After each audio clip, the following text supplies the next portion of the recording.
Halo, selamat pagi semua. Apa kabarnya hari ini? Semangat pagi. Semangat pagi. Kembali lagi bersama saya Ananda Rahmatina, Internship HR NGA di LPPM Widya Pratama. Masih ingat nggak kemarin tuh kalau saya bilang LPPM Widya Pratama, apa kabarnya? Jawabannya apa? Solid dan maju. Oh, masih ingat ya. Saya coba ya. LPPM Widya Pratama, apa kabarnya? Solid dan maju. Tepuk tangan untuk semangat kita pagi ini. Baik, terima kasih. Di hari yang cerah ini ya, saya akan membawakan materi mengenai SOP atau Standar Operasional Prosedur tentang rekrutmen dan struktur organisasi yang menjadi fondasi kinerja di BPM. Baik, langsung saja ya, tanpa berlama-lama kita masuk ke materi yang akan saya sampaikan.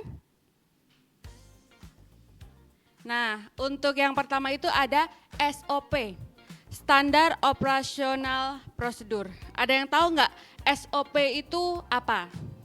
Mungkin ada yang mau menjawab dulu untuk membuka materi kita? Mungkin Pak Pur mau menjawab SOP itu apa? Ya, SOP itu Baik. SOP, Standar Operasional Prosedur. Apa Ya. Pak Pur? jadi SOP itu adalah standar untuk operasional prosedur di dalam kita kerja. Ya. Ya. Jadi bagaimana kita punya job masing-masing di dalam organisasi itu tergantung dari dia di bagian apa.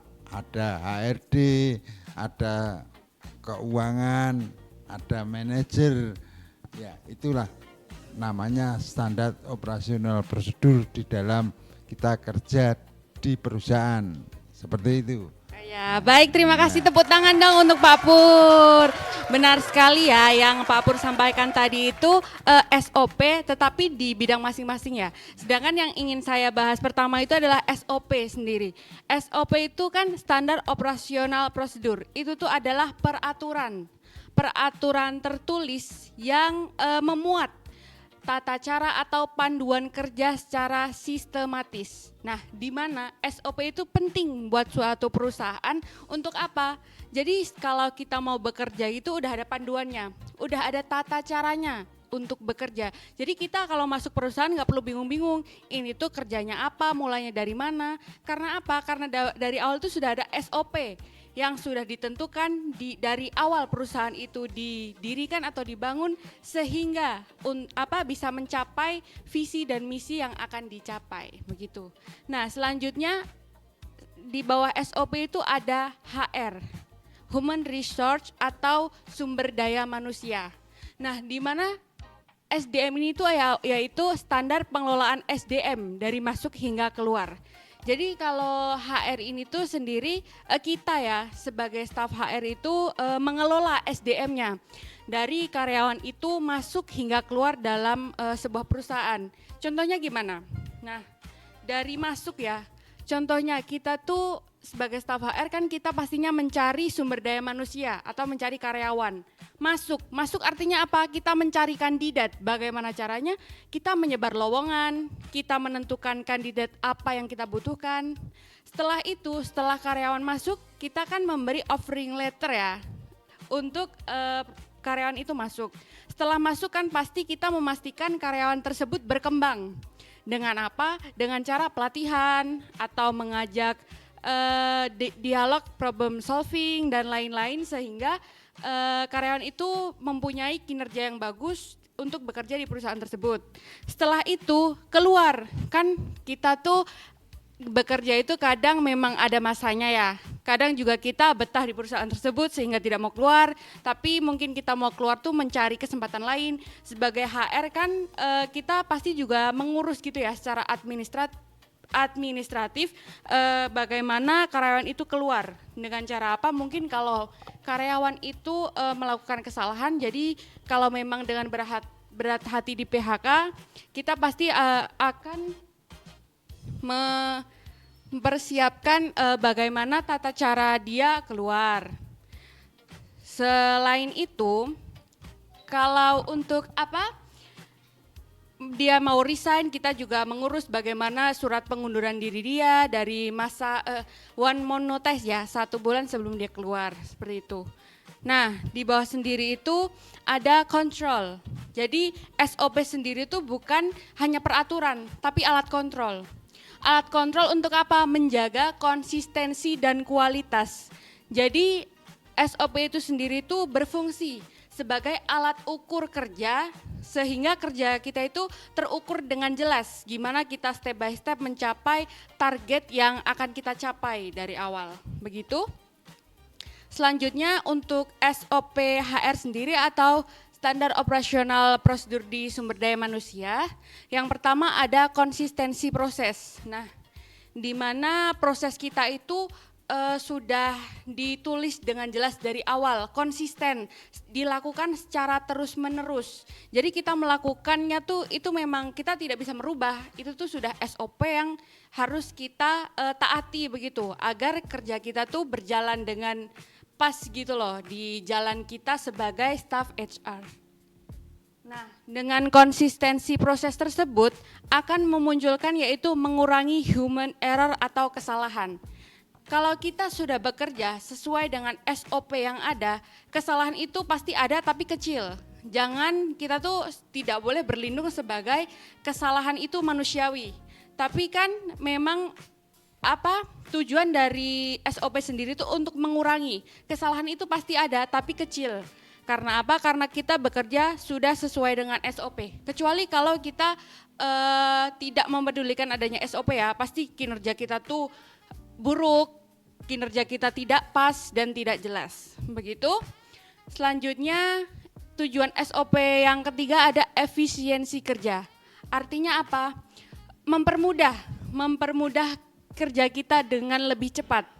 Artinya apa? Artinya kalau kita mau melakukan pekerjaan itu, kita tidak usah mencari cara baru setiap mau melakukan pekerjaan.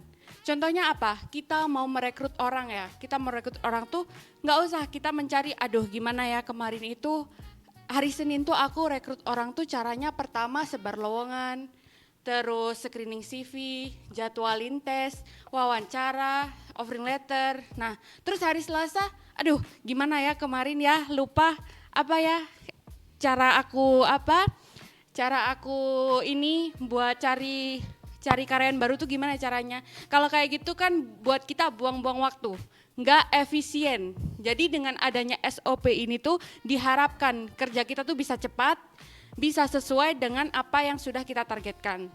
Nah, yang terakhir itu menjaga kepatuhan regulasi atau peraturan yang berlaku. Kita kan sebagai staf HR ya, apalagi di dunia perbankan ya, di BPR itu pengawasan itu sangat ketat. Kalau tidak ada SOP, loh nggak jalan regulasi BPR kita, bisa-bisa kita dicoret nama baiknya ya, karena kita selalu melakukan kesalahan-kesalahan yang tidak tertulis sesuai dengan SOP. Begitu. Selanjutnya untuk peran strategis HR. Yang pertama, rekan-rekan bisa dilihat HR itu di kolom pertama ini ya. Di kotak pertama ini ada HR. HR itu adalah kita sebagai sumber daya manusia yang akan mengelola siapa? Kinerja karyawan atau kinerja SDM. Yang akan memunculkan SDM yang berkualitas. Maksudnya apa? Maksudnya ya kita sebagai HR harus mempunyai cara-cara atau tips-tips atau pelatihan yang akan menghasilkan kualitas SDM yang mumpuni, sehingga dengan kualitas SDM yang bagus akan berdampak ke kinerja bisnis. Contohnya apa? Contohnya kalau kita ya sebagai HR, apalagi di BPR tuh kita melakukan pelatihan terhadap account officer atau AO dengan pelatihan-pelatihan gimana sih cara kita dapat mencapai target kredit atau target funding kayak gitu kan. Jadi kinerja kalau kualitasnya bagus tuh pasti kinerjanya mereka bagus. Dengan kinerja mereka yang bagus mencapai target yang dicapai atau bisa bahkan melebihi ya. Kalau bisa melebihi itu kinerja bisnis itu berdampak menjadi lebih bagus. Dengan kinerja bisnis yang bagus juga berdampak terakhir di sini profit dan risk control. Artinya apa? Kalau kinerja bisnis kita bagus, profitnya pun meningkat. Dengan profit meningkat pun, risk controlnya pun akan bisa kita kontrol ya, seperti apa, kredit yang baik, dan kita bisa menekan sedikit resiko kerugian kalau profitnya bagus. Selanjutnya, untuk ada yang mau saya jelaskan di sini yaitu standar operasional perekrutan karyawan siap BPR. Nah, setelah saya belajar di sini kurang lebih 2 minggu ya, saya sudah belajar tentang bagaimana merekrut karyawan untuk siap BPR. Siap BPR itu apa? Siap BPR adalah sistem atau cara kita mengetes karyawan agar mereka lebih paham dengan dunia perbankan atau mereka lebih paham dengan apa sebenarnya itu mereka tuh mau kerja di mana. Kerja di mana itu kita kerja di bank. Di bank tuh ngapain aja, kita harus tahu apa aja. Makanya diadakannya itu namanya siap BPR. Nah, dari yang cara pertama itu urutannya kita adalah memposting lamaran di portal job. Jadi awalnya tuh mungkin kita cari-cari portal job apa yang sesuai dengan kebutuhan kita, kebutuhan karyawan, seperti Jobstreet, Glean, atau web loker perusahaan kita sendiri. Kita memposting karyawan untuk siap BPR dengan kita melampirkan apa? Melampirkan syarat-syarat kandidat yang sesuai dengan apa yang kita butuhkan. Contohnya seperti jurusan yang sesuai itu biasanya jurusan ekonomi ya. Kita pasang di situ kandidat kualifikasinya harus lulus dari ekonomi, selanjutnya harus orang lokal. Kan kita tuh banyak ya cabang-cabang BPR di Pulau Jawa ya khususnya ya. Jadi kita lebih memprioritaskan ke Pulau Jawa. Di luar pulau juga ada, tapi kan misal kita buka di Semarang gitu ya, kita lebih memprioritaskan orang atau kandidat di dalam provinsi Semarang, provinsi Jawa Tengah atau kota Semarang itu karena apa? Karena BPR itu kan local oriented ya. Jadi mungkin kalau orang-orang di situ kan lebih mengenal perilaku manusia di kota tersebut, budayanya tuh bagaimana. Jadi diharapkan bisa lebih memudahkan kinerja mereka dalam mencapai target. Nah, selanjutnya setelah banyak lamaran yang masuk, kita akan melakukan screening CV. Dari apa? Dari tadi yang sudah kita lampirkan di kualifikasi pelamar. Kita melihat apakah ini kandidatnya itu cocok apa enggak, latar belakang sesuai atau domisili dan hal lain yang perlu kita pertimbangkan itu di screening CV. Setelah menurut kita dia lolos dari screening CV, kita akan melakukan jadwal onboarding siap BPR. Di mana onboarding siap BPR itu kita melakukan seperti pembelajaran modul-modul, di mana itu tuh berlangsung selama 2 hari. Setiap 1 hari itu kita belajar kurang lebih 10 modul setiap harinya. Dan ada rata-ratanya juga untuk bisa lolos ke siap BPR. Nah, setelah mereka lolos biasanya itu tuh akan terekam dalam sistem kita ya. Dalam sistem kita mereka ada kandidat atas nama A lolos. Jadi setelah lolos pun kita jadwalkan e-tes. E-tes itu semacam psikotes dan mengisi data-data diri pelamar. Nah, nanti sudah di sistem juga. Jadi memudahkan seperti tadi SOP, tujuan SOP kan untuk efisiensi ya. Kita sudah sesuai SOP perekrutan itu pun juga efisiensi. Sudah masuk di jadwal e-tes, nanti kalau mereka sudah melakukan e-tes, efisien, sudah ada hasil psikotesnya, sudah ada hasil data-data yang perlu kita pertimbangkan ketika menilai kandidat tersebut.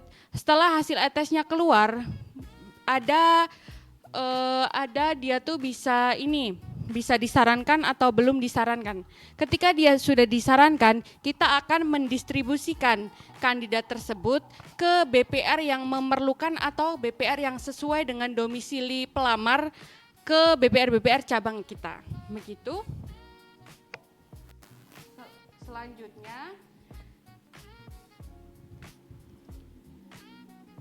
Selanjutnya ada juga struktur organisasi di BPR ya. Ini adalah struktur organisasi sederhana yang saya buat karena biasanya itu tuh akan lebih kompleks karena kan misal BPR pusat tuh ada BPR cabang-cabangnya ya, jadi lebih banyak, lebih kompleks, tapi saya mencoba menyederhanakannya seperti ini ya. Seperti yang di atas tuh struktur teratas organisasi adalah RUPS, yaitu Rapat Umum Pemegang Saham. Di bawahnya ada komisaris, di bawah komisaris itu dia membawahi direktur. Dan teman-teman bisa lihat di sini SPI, yaitu Satuan Pengawas Internal itu bisa melaporkan langsung kepada direktur, tapi dia juga bisa melaporkan secara tidak langsung ke komisaris. Makanya saya buat garis titik-titik atau garis putus-putus di sini. Selanjutnya di bawah direktur itu ada kacap atau kepala cabang. Nah, kepala cabang itu membawahi dua, kepala operasional bisnis dan kepala operasional administrasi. Kalau kepala operasional bisnis itu biasanya mereka job desk-nya itu tentang bagaimana meningkatkan bisnis ya. Jadi di bawahnya ada tim leader, di bawah tim leader ada landing atau account officer. Kalau untuk kepala operasional administratif itu biasanya mereka membawahi karyawan yang melakukan operasional di dalam banknya gitu ya. Jadi dia membawahi teller, legal, CS, admin dan lain sebagainya yang turut mengurusi administratif secara harian di ini ya, di BPR. Nah, sekian itu adalah materi hari ini yang bisa saya sampaikan. Bertambah ya ilmu saya selama 2 minggu ini bekerja di sini. Saya berterima kasih ya kepada rekan-rekan saya, kepada Pak Andri juga, kepada Kak Tia dan Pak Pur yang sudah selalu mengajari saya ya. Mungkin itu yang bisa saya sampaikan dari teman-teman atau rekan-rekan. Mungkin ada yang mau ditanyakan?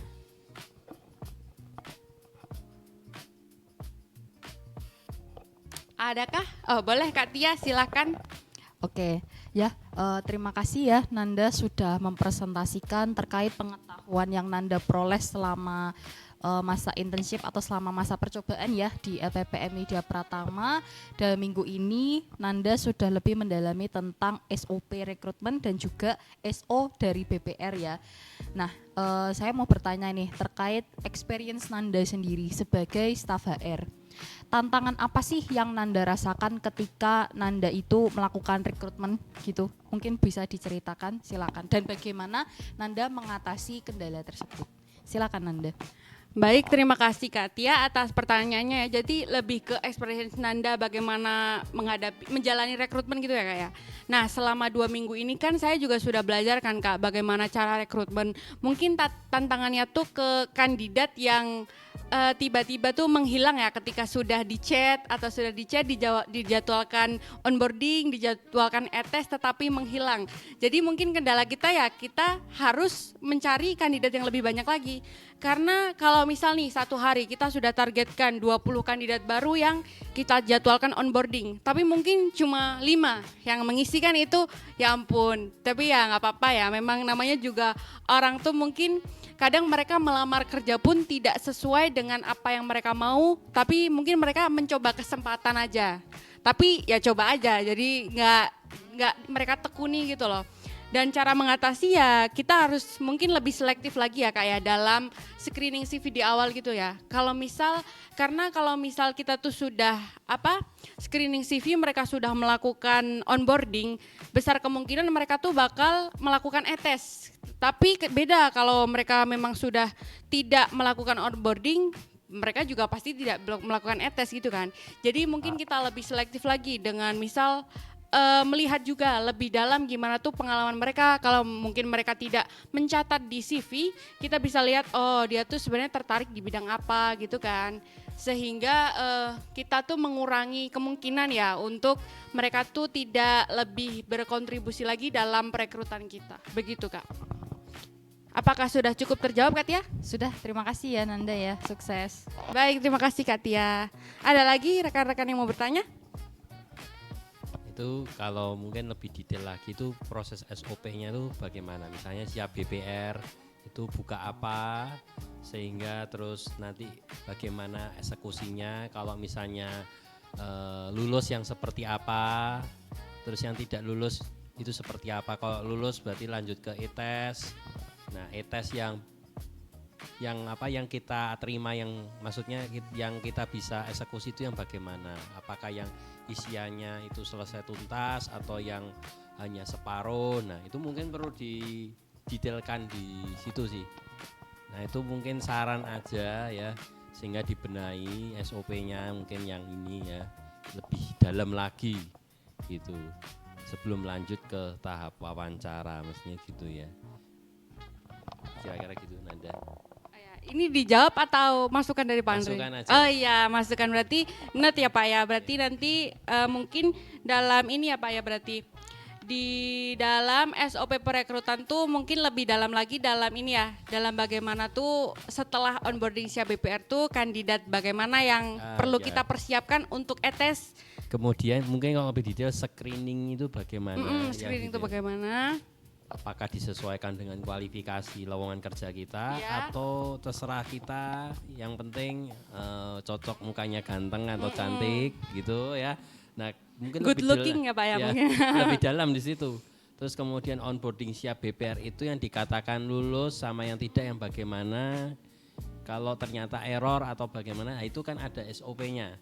Ya, kalau Iya, Pak. error misalnya Pak kok nggak bisa, nah itu yang nggak bisa yang kita tangani, yang mana yang tidak ditangani yang bagaimana. Sama dengan ITES yang akan kita follow up, yang mana yang tidak di follow up, yang lanjutannya gimana. Oke, Nah, itu. baik Pak. Berarti untuk besok lebih di ini ya Pak, lebih dijelaskan bagaimana dari 5 proses ini lebih dipoin-poinkan lagi ya Pak. Betul, Biar lebih termasuk jelas. hasil ITES ke BPR itu kontaknya ke siapa, follow up-nya bagaimana, lewat ada aplikasinya lagi enggak untuk formulir wawancara misalnya, seperti itu ya, kira-kira gitu. Baik, terima kasih Pak Andre, dimengerti ya Pak ya. Mungkin Ya. nanti saya benahi di minggu depan ya lah, Ya, ya Pak ya. Nanti boleh. saya sampaikan lagi di level up ketiga. Oh, Begitu? iya, boleh. Terima kasih ya Pak Ya, Andre terima atas kasih. masukannya. Ya. Untuk rekan-rekan cukup? Cukup. Baik, ini sekian ya penyampaian level up yang kedua, penyampaian materi dari saya mengenai SOP rekrutmen. Saya berterima kasih atas masukan-masukan yang sudah rekan-rekan sampaikan kepada saya. Saya akan terus belajar ya agar kita bisa selaras menuju jalan yang sama, begitu visi misi yang sama. Terima kasih. Saya mohon maaf jika ada salah atau kata yang saya sengaja atau tidak disengaja dalam penyampaian ini. Terima kasih. Selamat pagi.